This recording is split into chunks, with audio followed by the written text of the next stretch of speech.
শরণখোলায় দীর্ঘ প্রতীক্ষার পর অবশেষে তেলের পাম্পে জ্বালানি পৌঁছেছে, আর সেই খবর ছড়িয়ে পড়তেই যেন প্রাণ ফিরে পেয়েছে পুরো এলাকা। এতদিনের তীব্র সংকটে স্থবির হয়ে পড়া জনজীবন হঠাৎই নড়ে চড়ে বসেছে। পাম্পে তেল আসার সঙ্গে সঙ্গেই শত শত মোটরসাইকেল, অটোরিকশা ও বিভিন্ন যানবাহনের দীর্ঘ সারি তৈরি হয়। যার যার গাড়ির ট্যাঙ্ক প্রায় খালি, তাই সবাই ব্যস্ত হয়ে পড়ে তেল সংগ্রহে। দীর্ঘদিনের আন্তর্জাতিক পরিস্থিতি, বিশেষ করে ইরান, যুক্তরাষ্ট্র সহ বিভিন্ন দেশের উত্তেজনা ও অস্থিরতার প্রভাব এসে পড়ে জ্বালানি সরবরাহে। এর ফলেই দেশের বিভিন্ন স্থানের মতো শরণখোলাতেও দেখা দেয় তীব্র তেলের সংকট। মানুষ প্রয়োজনীয় কাজেও বের হতে পারছিল না, অনেক যানবাহন পড়েছিল অচল হয়ে। দৈনন্দিন জীবনযাত্রায় নেমে আসে এক ধরনের অস্বস্তি ও ভোগান্তি।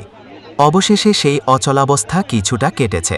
পাম্পে তেল আসার খবরে মানুষ স্বস্তির নিঃশ্বাস ফেললেও ভিড় সামাল দেওয়া ছিল বড় চ্যালেঞ্জ। তাই প্রশাসন শুরু থেকেই সতর্ক অবস্থানে থেকে পুরো পরিস্থিতি নিয়ন্ত্রণে আনার চেষ্টা করছে।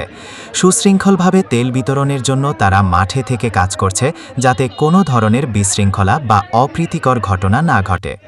সব মিলিয়ে দীর্ঘদিনের কষ্ট ও অনিশ্চয়তার পর শরণখোলায় তেল আসা যেন এক স্বস্তির বার্তা হয়ে এসেছে। তবে এই অভিজ্ঞতা মানুষকে নতুন করে ভাবতে শিখিয়েছে বিশ্ব পরিস্থিতির প্রভাব কতটা গভীরভাবে আমাদের দৈনন্দিন জীবনে এসে পড়ে, আর একটি জ্বালানি সংকট কিভাবে পুরো একটি এলাকার স্বাভাবিক জীবনযাত্রাকে থামিয়ে দিতে পারে।